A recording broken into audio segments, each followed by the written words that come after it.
So an announcement should be made by Monday at the latest. That's what we're hearing at the moment. So is that the case? Is that what's going to happen? Are we going to hear who the new manager is before Monday, or is it going to be Monday morning when Rangers finally make the announcement? That's what it seems to be indicated in the media this morning.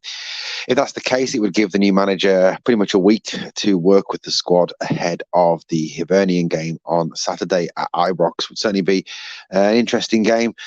With a new manager in charge, you've got to kind of question, though, in a week, how much can he dint into those players to get them playing the way he wants to? And also, I suppose, no matter who it is, whether it be Muscat or Clement, who it seems to have come down to now, can they change a tactical style? Can they implement a style and an identity in a week? Is that possible? I suppose if they can, it proves they're one hell of a coach if that's possible, but there's a lot to take into account. If they come, who do they bring with them? Do they bring their existing backroom staffs with them? Or is it a case of they come over and they appoint from elsewhere a backroom staff, which then, of course, requires time for that backroom staff to gel? There are still hundreds and hundreds of questions over whatever happens before that game on the 21st. It is, however, looking increasingly unlikely that Stephen Davis and his management team currently in place will be in charge for that game against Hibs on the 21st. Or is it that, maybe Clement comes in and works with that management team? He keeps in place, Davis and Ray, and coaches like Stewart and others. Does he keep them in place? I don't know what the situation is, or whether Clement will want to bring his own people, or whether Muscat will want to bring his own people.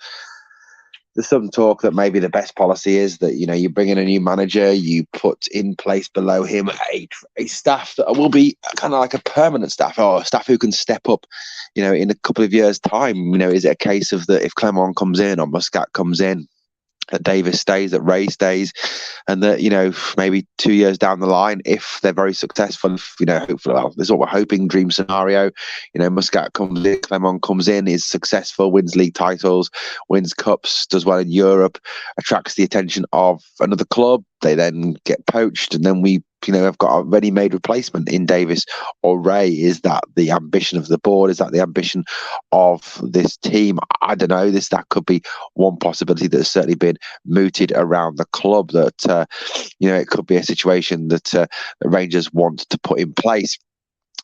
But this announcement is really, I think, does need to be made sooner rather than later, especially we consider next week.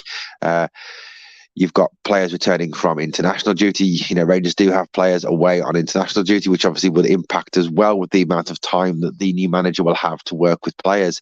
So Abdallah Sima away with Senegal, John Suter away with Scotland. The situation is that these players will not return until perhaps later in the week, which then even cuts down even more the amount of time they have to work with the players and get a new style and identity across.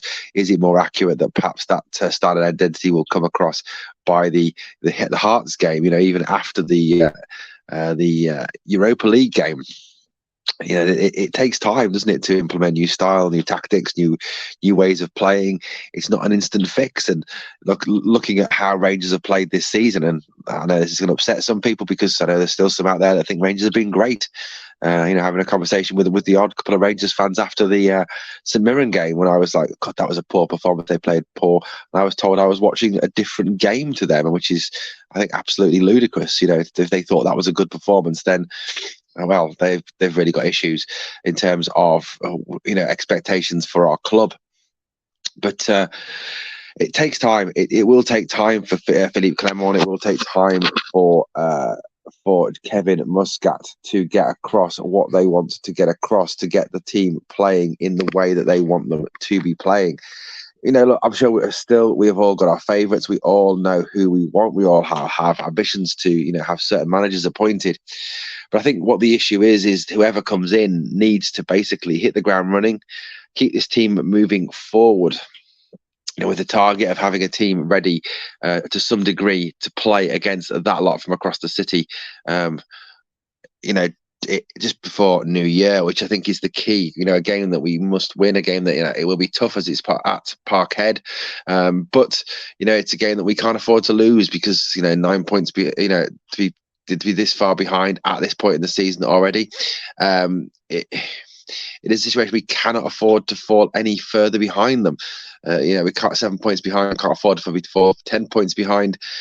Then, it comes to January, gives that manager a chance to bring in some of his own players, even though, as we know, that January is an absolutely dreadful window to try and recruit.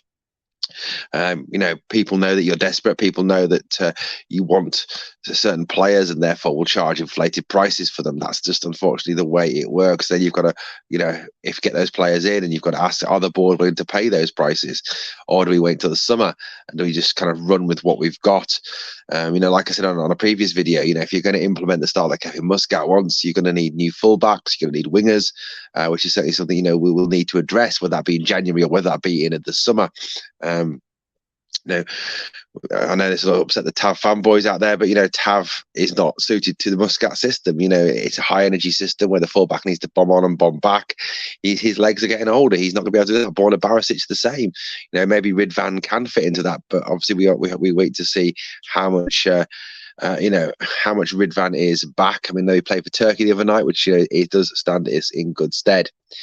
Is it a case that we start looking to recall players? Obviously Alex Lowry, who's been exceptionally impressive for Hearts during his time with the club, has, when he's come on or when he started, has played very well indeed, scored goals, created chances for others, and looked a very impressive player. Alex Lowry kind of dodged the question when he was asked about a return in January.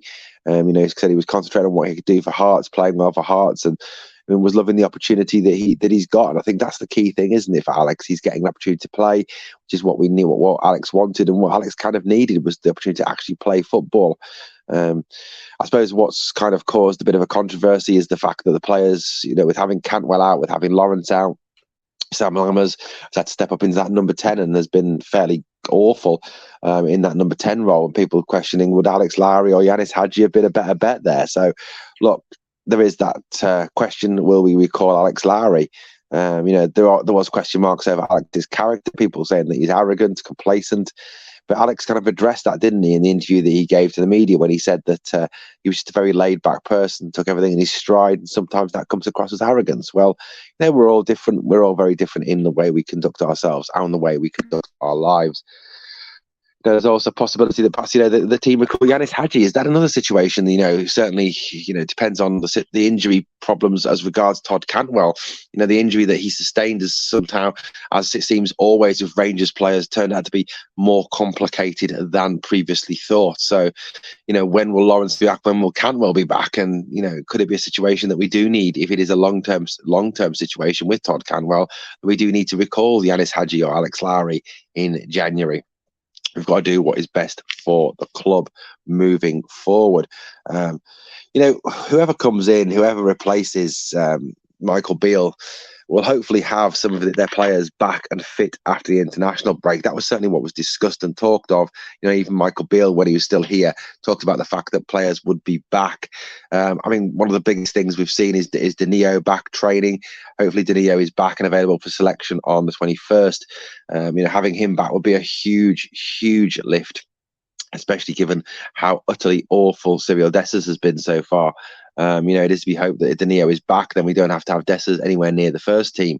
Danilo certainly proved, I think, in the last game that he played, he scored, but then was unfortunately taken off injured. That was kind of a corner turner for me with Danilo, but unfortunately it was kind of blocked off by a huge brick wall because of the fact that he got that injury.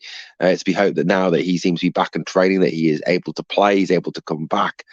Rangers are being hurt by injuries. Let's get this into perspective. The fact that Rabi Matondo is out, and who'd have thought we'd say that at this stage of the season? But Rabi was having a good season. He was playing well.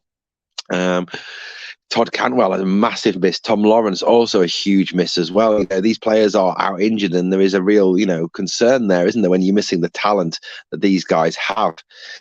It's to be hoped that whoever the new manager is, when they come in, that they give youth a chance. I think, the sooner we move away from some of this old guard that have let us down season in, season out, and certainly, I don't think everybody is ready for that. You listen to some of the fans on social media, and I get that social media is a poisonous place and not a great place to take comment.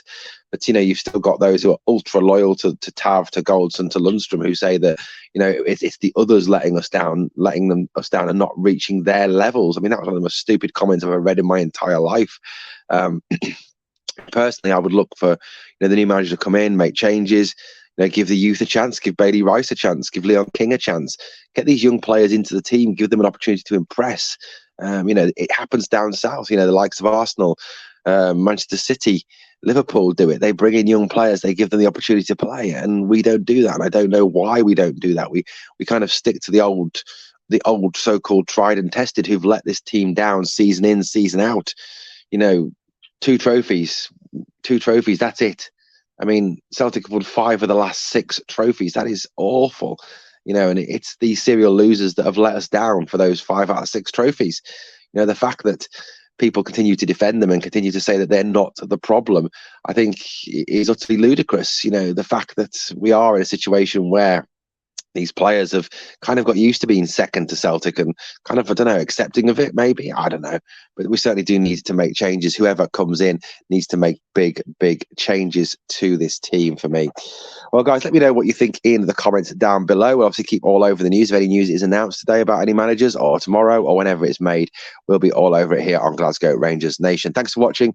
If you can subscribe, it'd be absolutely fantastic as we continue to grow the channel.